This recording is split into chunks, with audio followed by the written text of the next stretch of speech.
अस्सलाम वालेकुम दोस्तों, अपनी नेक्स्ट वीडियो के साथ आपको वेलकम करता हूं अपने इस चैनल में। उम्मीद है सब खैरियत से होंगे। तो चलते हैं आज की अपनी अहम न्यूज़ और इन्फॉर्मेशन की जानब। सबसे पहले तो बात करेंगे कि स्पेन वजीर आज़म के दो अहम इकदामात, दो अहम खबरें जो कि उन्होंने पार्लियामेंट में खिताब करते हुए ये दो अहम खबरें जो है ब्रेक की हैं, जिनका डायरेक्टली इंडायरेक्टली इमिग्रेंट्स के साथ, हमारे तमाम अवाम के साथ जो स्पेन में रहते हैं उन पे इफेक्ट पड़ेगा, उसको कवर करूंगा। उसके बाद ईयू कार्ड पे आप किस तरह से काम कर सकते हैं दूसरी कंट्रीज में जाके, इस पे बात करेंगे। स्पेन को मिली एक अहम वार्निंग जो कि खतरे की घंटी साबित हो सकती है। एक और काम जो कि चंद अरसा पहले हुआ था और स्पेन को एक बड़ा जो है वो मसला लाहक हुआ था, एक मरतबा फिर उस पर जो है वो खतरा है। वो कौन सा खतरा है, इसको कवर करूंगा। उसके बाद 15 अक्टूबर 2025 को क्या होने जा रहा है स्पेन में नेशनल लेवल पे, इस पे बात करेंगे कि क्या नई अपडेट है जो कि अनाउंस की गई है 15 अक्टूबर 2025 के लिए। इस पे बात करेंगे वीडियो के आखिर में। तो दोस्तों, वीडियो की डिटेल्स की तरफ जाने से पहले आपको बताता चलूं कि कौन कौन से लिंक आपको नीचे डिस्क्रिप्शन में मिलेंगे जिनको आप क्लिक करके खुद भी रीड कर सकेंगे। एक तो स्पेन को जो अहम वार्निंग मिली है और खतरे की घंटी, इसका लिंक नंबर 1 15 अक्टूबर 2025 को क्या होने जा रहा है, इसका लिंक नंबर 2 आपको मिलेगा।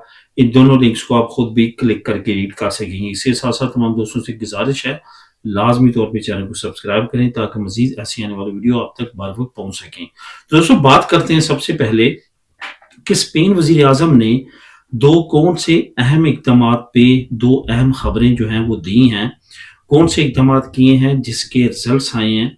नंबर एक तो ये कि आपको पता है कि यूरोपीय यूनियन ने अपोजिशन के जो बड़े सरकर्दा इस वक्त रहनुमा हैं, जिसमें पेपे है, वॉक्स है और कुछ दूसरी कतलूनिया की जॉइंट वगैरह जो मुख्तलिफ सियासी जो है वो पार्टीज हैं, उनकी तरफ से इमिग्रेंट्स पे दर पे पाबंदियां लगाने की बात की जा रही है। तो एक तो यूरोपीय यूनियन की तरफ से भी ये पूछा गया था कि इतनी बड़ी तादाद में जो इमिग्रेंट्स को लाया जा रहा है, मतलब कि रोका नहीं जा रहा, और जो मुख्तलिफ बॉर्डर्स हैं उन पे दर पे इलीगल इमिग्रेंट्स की एंट्री जारी है, जिसमें मिनोरी तादाद यानी कि छोटे बच्चे ज्यादा तादाद में आ रहे हैं। तो उनके लिए स्पेन से लाइला अमल पूछा था कि किस तरह से आप उनको हैंडल करेंगे, क्या कि इंसानी बहरान तो पैदा नहीं होगा, क्योंकि उन प्रोविंसेस में काफी हालात खराब थे, यानी कि जजीरों में यहाँ पे बड़ी तादाद में ये इमिग्रेंट्स पहुंच रहे थे। तो उस पे अपोजिशन तो आपको पता है कि शुरू से ये कह रही है कि किसी न किसी तरह इमिग्रेंट्स को कंट्रोल करके इनको वापस भेजा जाए, डिपोर्ट किया जाए, इनको पेपर क्यों दिए जा रहे हैं, इनको नेशनलिटी क्यों दी जा रही है। इस तरह की स्टेटमेंट्स जो है वो तकरीबन हर दूसरे तीसरे दिन अपोजिशन जमातों की तरफ से आती रहती है।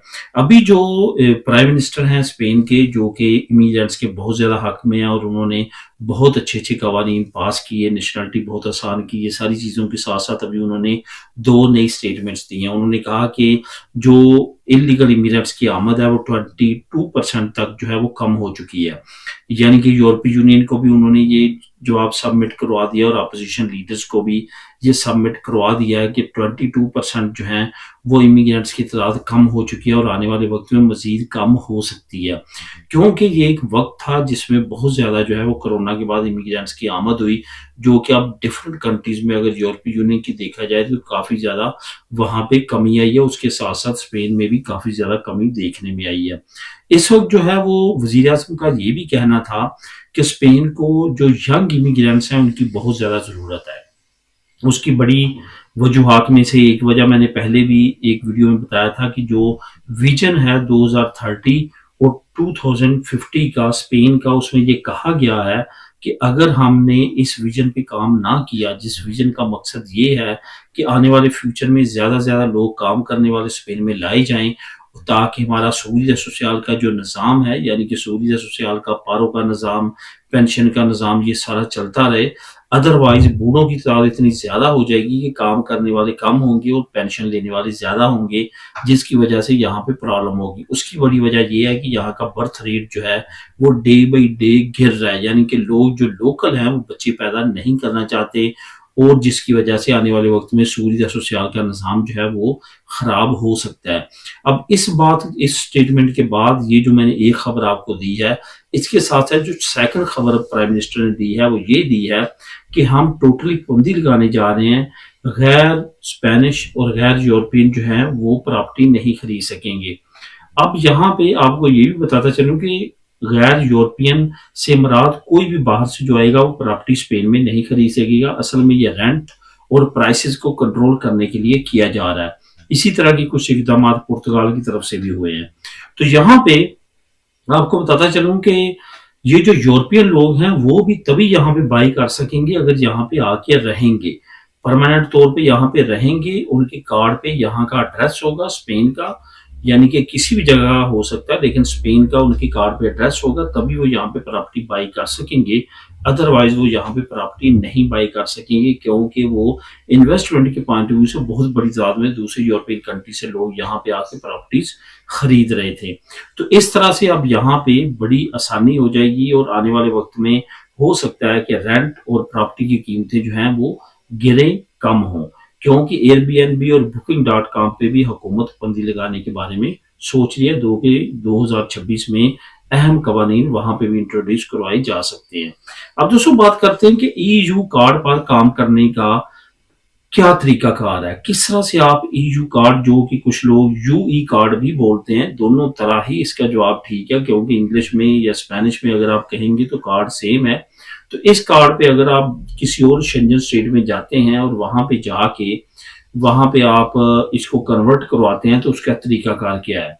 तकरीबन 99% और मैं कहूंगा 100% कंट्रीज में एक ही तरीकाकार है कि वहां पे आपने जाके कॉन्ट्रैक्ट तलाश करना है। जो आप वहां पे काम करना चाहते हैं उससे रिलेटेड आपको एम्प्लॉयर चाहिए। एम्प्लॉयर ने कम से कम 1 साल का आपको कॉन्ट्रैक्ट देना है। उस 1 साल के कॉन्ट्रैक्ट की बेस पे पहली मरतबा आपको 1 साल का कार्ड या 2 साल का कार्ड इशू करेगी वहां की गवर्नमेंट। जर्मनी हो, फ्रांस हो, बेल्जियम हो, स्वीडन हो, ये वो मालिक हैं जहां पे आप कर सकते हैं, कन्वर्ट कर सकते हैं। इटली में भी कर सकते हैं, इटली के यहाँ पे कर सकते हैं। इस तरह से आप वहां पे कन्वर्ट आप करवा सकते हैं। वहां पे आपको लाजमी तौर पे पहली मरतबा एंटर होने के लिए एक कॉन्ट्रैक्ट चाहिए। उस कॉन्ट्रैक्ट की बेस पे आप वहां पे काम कर सकते हैं। अब यहाँ पे आप बताते चलो कि जिनके पास नेशनलिटी है उनके लिए झंझट नहीं है, वो वहां पे वैसे जाके उनको कॉन्ट्रैक्ट की जरूरत नहीं होती, वो वैसे भी जाके वहां पे काम स्टार्ट कर सकते हैं। सिर्फ उन्होंने अपना वहां पे एड्रेस वगैरह लेना होता है, टाउन हॉल में अपना अंदराज करवाना होता है और वहां का टैक्स नंबर लेना होता है, वो वहां पे काम शुरू कर सकते हैं। लेकिन ईयू कार्ड रखने वालों के लिए ये जरूरी है कि उन्होंने पहले वहां पे कॉन्ट्रैक्ट अरेंज करना है और तभी आप वो वहां पे चेंज करवा सकते हैं। बेशुमार लोग ग्रीस से स्पेन आए, यहाँ पे उन्होंने चेंज कराया, और बेशुमार स्पेन से जर्मनी गए, बाकी कंट्रीज में गए और वहां पे उन्होंने कन्वर्ट करवाया और वहां पे काम कर रहे हैं।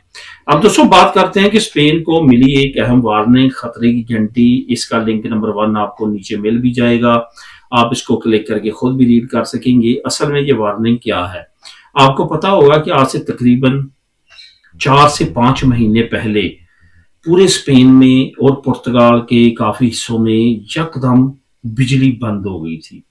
और बिजली कुछ इस तरह की बंद हुई कि तमाम इंडस्ट्री, तमाम जरूरियात जिंदगी और तमाम जिंदगी मफलूज हो गई, क्योंकि हर चीज जो है वो इलेक्ट्रिक है।